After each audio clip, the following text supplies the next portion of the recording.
여러분 안녕하십니까? 헬로티비 뉴스입니다. 목동 주상복합아파트 화재가 발생한 지 2달이 지났습니다. 일부 주민들은 입주해 생활하고 있지만 피해가 심한 상가는 복구에 엄두를 못 내고 있는데요. 현장에는 화재 당시 참혹했던 모습이 그대로 남아 있습니다. 화재 이후 처음으로 현장의 모습을 김호 기자가 카메라에 담았습니다. 주상복합 아파트가 희뿌연 연기에 휩싸였습니다. 지하 주차장에서는 시커먼 연기가 연신 뿜어져 나옵니다. 지난 6월 발생한 목동 아파트 화재로 지하와 저층 상가가 쑥대밭이 됐습니다. 2달이 지난 지금 화재 현장은 어떻게 변했을까? 건물 안으로 들어가자 매캐한 그름 냄새가 여전히 진동합니다. 엘리베이터는 엿가락처럼 휘어져 위험 표지가 붙어 있고 충격에 뜯겨진 벽면은 흉물스럽게 노출돼 있습니다. 불 꺼진 식당들은 영업을 중단한 채 화재 직후 모습 그대로 방치돼 있습니다. 화재 당시 폭발 충격으로 산산이 부서진 식당. 천장이 무너지고 창문이 부서져 마치 폭격을 맞은 듯 했지만 급한 대로 입구 쪽만 보수를 맞춰 그나마 점포 모습을 갖추게 됐습니다. 여기 천장 위쪽에서 폭발이 일어났어요. 폭발이 일어나가지고 이 전면 이 샤시하고 유리가 한 10cm 이상이 밀려났었어요. 이렇게 약간 C자형으로 이렇게 휘기도 했고요. 그랬는데 이게 공사비가 너무 많이 나오는 거예요. 그래가지고 정말 최대한으로 샤시도 펴고 살리고 그리고 앞으로 당겨가지고 지금 보수 작업을 했고요. 시커먼 연기를 내뿜던 지하 주차장 입구는 유리가 깨진 채 방치되고 있습니다. 제가 서 있는 이곳은 당시 폭발로 가장 큰 피해를 입었던 지하 1층 입구입니다. 지금 상황은 어떻게 변했는지 제가 직접 들어가서 확인해 보도록 하겠습니다. 화재가 나기 전 이곳에는 당구장 등 3개의 점포가 운영되고 있었지만 지금은 흔적조차 없습니다. 곳곳에는 아직도 불에 탄 흔적이 남아있고 천장에는 연기에 걸린 배관만이 흉물스럽게 방치되고 있습니다. 형태만 남아있는 공용 화장실은 을씨년스럽기까지 합니다. 원래는 이제 이쪽이 당구장이었고 이쪽이 검도장, 저쪽이 이제 그 권투장 이렇게 3개 업체가 있었는데 여기가 폭발로 인해 가지고 이제 철거를 해서 이제 보시다시피 뭐 그냥 다 횡하고 뭐 거의 뭐 폐업이라고 보시면 돼요. 2층 하공과도 화마가 휩쓸고 간 흔적이 고스란히 남아 있습니다. 복도에는 의자와 책들이 켜켜이 쌓여 있고 강의실을 알리는 안내 표지에는 먼지가 수북이 쌓여 있습니다. 의자에 방치된 아이들의 옷가지는 당시의 긴박함을 알려줍니다. 강의실에는 책상과 의자들이 먼지에 쌓인 채 학생들을 기다리고 있고 카페 운영 시간을 알리는 표지판은 그날의 기억을 간직한 채 그 자리에 우두커니 서 있습니다.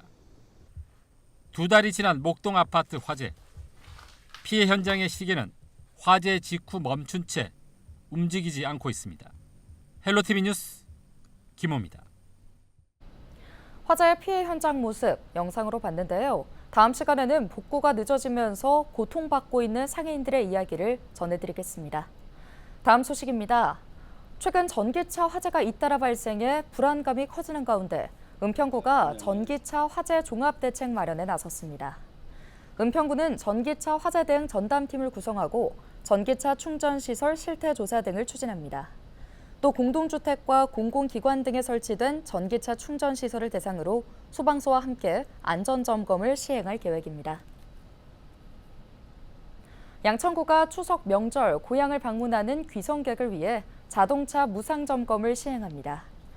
9월 1일 오전 10시부터 오후 4시까지 양천구청 주차장에서 운영되는 무상점검에는 정비요원 35명이 참여해 엔진오일과 냉각수 배터리, 공기압 등 차량 전반에 대한 점검이 이루어지는데요. 점검 결과 와이퍼, 전구류 교환, 엔진오일 보충 등 경미한 사항에 대해서는 현장에서 무상 서비스가 제공되고 정밀 점검이 필요한 차량은 전문 업체에서 정비할 수 있도록 점검표를 배부할 계획입니다. 박주민 보건복지위원장이 지난 27일 은평지역 사회복지직능별 대표들과 간담회를 가졌습니다. 노인, 장애인, 청소년 분야 등 은평구 사회복지직능별 대표들이 참여한 이번 간담회에서는 각 분야 현실에 대한 의견을 나누고 개선 방안을 논의했습니다.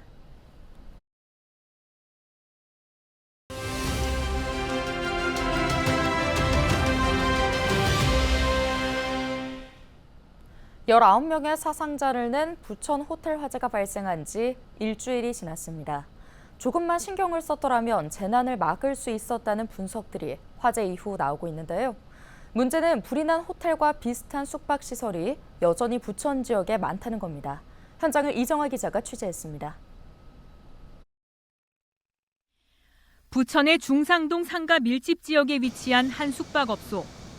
가까운 거리에서 큰 불이 난 이후 투숙객들의 요청이 늘었고 심리적으로 제일 밑에 친구들 이렇게 하신 분이 있는데 스프링클러가 그것도 옛날에 지은 거기 때문에 적용이 안 됐을 것 같은데. 스프링클러 설치 여부도 관심사가 됐지만 현장에서는 아직 기준을 알지 못하는 경우도 있습니다. 객실에 스프링클러는 다 설비가 돼 있나요? 스프링클러는 관광객들이 안 가는 실제 호텔 내부를 살펴봤습니다. 불이 난 호텔과 비슷한 시기에 지어진 부천의 한 숙박업소입니다. 보시다시피 이곳도 객실 내 스프링클러는 없습니다. 관련법이 개정되며 스프링클러는 지난 2018년 6층 이상 호텔이나 여관에 설치가 의무화됐지만 이보다 이전에 지어진 숙박시설은 소급 적용을 받지 않았기 때문입니다. 이번 화재처럼 스프링클러가 없는 객실에서 불이 나 침대 등 주변으로 불똥이 튄다면 순식간에 건물 전체로 번질 수 있는 구조입니다. 스프링클러가 지금 없는 상태라고 하더라도 먼저 그 방화문 관리를 철저히 함으로써 다른 층으로 확산되는 것을 방지하는 게 지금으로서는 최선의 대책이고요. 대피는 쉬울까? 뽀얀 먼지가 쌓인 간이 완강기. 한 명만 구조가 가능한 일회용으로 재사용이 불가능합니다. 이마저도 사전에 훈련을 받지 않았다면 사실상 위급 상황에서 능숙한 활용은 어렵습니다. 게다가 부천 중상동 상업지구는 노후 건물들이 다닥다닥 붙어있는 경우가 많아 창문 밖으로 몸을 피하기도 쉽지 않습니다. 대피로인 비상계단에는 집기류와 수건 등 적치물이 쌓여있는 모습. 화재 시 불쏘시개가 돼 진화와 구조를 어렵게 만듭니다. 사상자들이 어디서 많이 발견됐냐?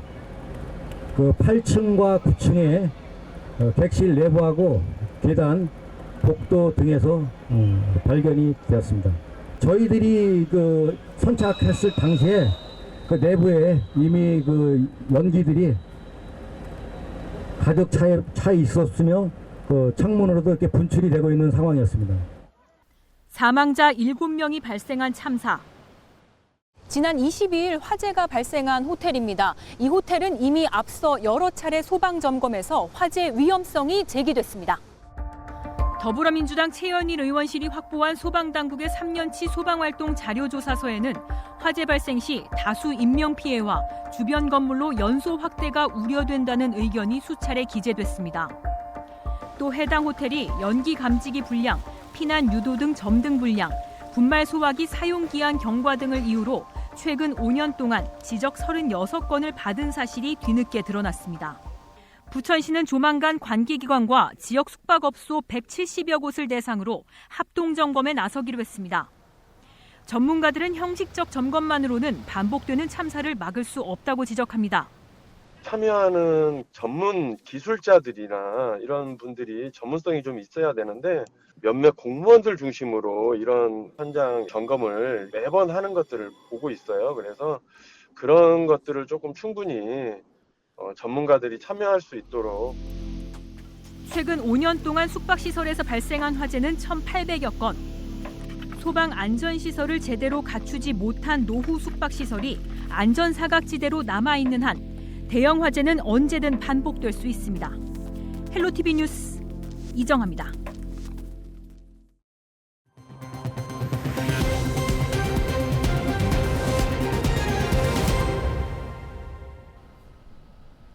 인천에서도 딥페이크 성범죄물을 제작해 SNS에 유포한 혐의로 한 고등학생이 경찰의 수사를 받고 있습니다. 인천 남동경찰서는 지난달 AI로 여교사 2명의 얼굴을 나체 사진에 합성한 뒤 SNS에 유포한 혐의로 고등학생 A군을 수사하고 있다고 밝혔습니다. 경찰은 A군이 주로 텔레그램을 통해 성범죄물을 유포한 것으로 보고 디지털 포렌식을 통해 구체적인 범행 경위와 추가 피해자가 있는지를 조사하고 있습니다. 아무런 동의도 없이 내 얼굴이 음란물에 합성돼 유포되고 있다면 얼마나 끔찍할까요? 10대 청소년까지 파고든 딥페이크 음란물, 어떻게 대응하면 되는지 이세진 기자가 정리했습니다. 딥페이크 음란물. 인공지능 기술로 기존 음란물에 타인의 얼굴을 붙여 만든 일종의 합성물입니다. 제작도 유포도 모두 명백한 성범죄 행위입니다. 하지만 피해 사례는 갈수록 늘고 있습니다. 채팅방을 기반으로 딥페이크 제작, 유포가 쉬워지면서 청소년 범행이 특히 늘었습니다. 올해 전체 피의자 가운데 10대 비율은 3분의 1을 차지했습니다. 10대 피해자도 적지 않았습니다. 지난해 관계기관에 도움을 요청한 디지털 성범죄 피해자 4명 중 1명은 미성년자였습니다. SNS에 익숙한 10대가 가해자인 동시에 표적이 된 겁니다. 학교를 중심으로 딥페이크 음란물이 확산되자 교육당국도 강력 대응에 나섰습니다. 사실로 확정된 가해 사건에 대해서는 엄중하고 단호하게 대처하고 직접적인 피해자뿐만 아니라 간접 피해자의 치유와 회복도 함께 돕는 교육 분야 딥페이크 대응 후속 조치 방안을 관계부처와 협력하여 오는 10월 중으로 학교 현장에는 예방법과 대처 요령도 안내했습니다. 우선 딥페이크 음란물의 피해자가 됐다면 SNS 계정을 비공개로 돌려 2차 피해를 막아야 합니다. 개인정보를 알 수 있는 게시글이나 위치 태그는 삭제하고 원본 사진을 확인해 수사기관에 피해 정황을 알려야 합니다. 모르는 사람에게서 제보를 받았다면 링크나 채팅방을 열지 않고 신고부터 하는 게 중요합니다. 현행법에서는 배포 목적으로 성적 합성물을 만들 경우 5년 이하 징역 또는 5천만 원 이하 벌금에 처하도록 하고 있습니다. 이른바 서울대 딥페이크 사건의 공범은 1심에서 징역 5년을 선고받았습니다. 헬로티비 뉴스 이세진입니다. 경기도는 딥페이크 영상물 피해를 대응하기 위해 경기도 젠더폭력 통합대응단을 통해 지원에 나서기로 했습니다. 대응단은 불법 영상물 삭제와 모니터링, 수사와 법률 지원, 전문 심리 상담 등을 돕는데요. 또는 피해가 있다고 판단될 경우 대응단 내 디지털 성범죄 피해자 원스톱 지원센터에 도움을 요청해야 한다고 말했습니다. 지침에는 딥페이크 합성물에서 본인 사진 여부를 확인하면 자신의 SNS 계정을 비공개로 전환하고 개인정보 파악이 가능한 사진을 삭제해야 합니다. 또 제작, 유포 정황을 캡처하고 모르는 사람에게 DM이나 메시지로 받았을 때는 캡처 후 연락을 차단하도록 안내했습니다. 지자체 간 유치전이 치열했던 국제 스케이트장 대체지 선정이 유보됐습니다.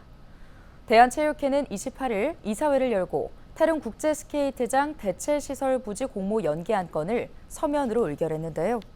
태릉 선수촌 체육문화단지 조성을 위한 용역이 끝날 때까지 부지 공모를 잠정 연기하자는 안건에 이사회 과반이 찬성한 것으로 전해졌습니다. 체육회는 국제 스케이트장 존치를 목표로 별도의 연구 용역을 진행할 계획인 것으로도 알려졌습니다. 국제 스케이트장 대체지 공모에는 양주시와 동두천시, 김포시와 인천 서구, 강원도 춘천시와 원주시, 철원군 등 7개 지자체가 신청했는데요. 다음 달 현장 실사를 앞두고 갑작스레 체육회가 유보 결정을 내리면서 비판의 목소리가 나오고 있습니다. 60년간 규제로 막혀있던 서해 조업 한계선을 조정해 어장을 확대한 인천시가 정부의 규제 개선 우수 사례로 선정됐습니다. 행정안전부는 지방자치단체가 적극 행정으로 불합리한 규제를 개선해 기업 애로를 해소하고 주민 삶의 질을 높인 2024년 상반기 그림자 행태 규제 개선 적극 행정 우수 사례 12건을 선정했다고 밝혔는데요. 인천시는 관계부처 협의를 거쳐 60년간 규제로 막혀있던 강화도 등 서해 조업 한계선을 조정해 어장을 대폭 확대했습니다. 강화도 6개 포구는 1964년에 설정된 조업 한계선으로 인해 그간 내 집 앞 항포구에서 입출항만 해도 조업 한계선 위반이 됐습니다. 또 접경 해역 어장이 매우 협소하게 설정돼 지역 어민들은 오랫동안 어획 활동에 큰 불편을 겪었습니다. 뉴스 마칩니다. 고맙습니다.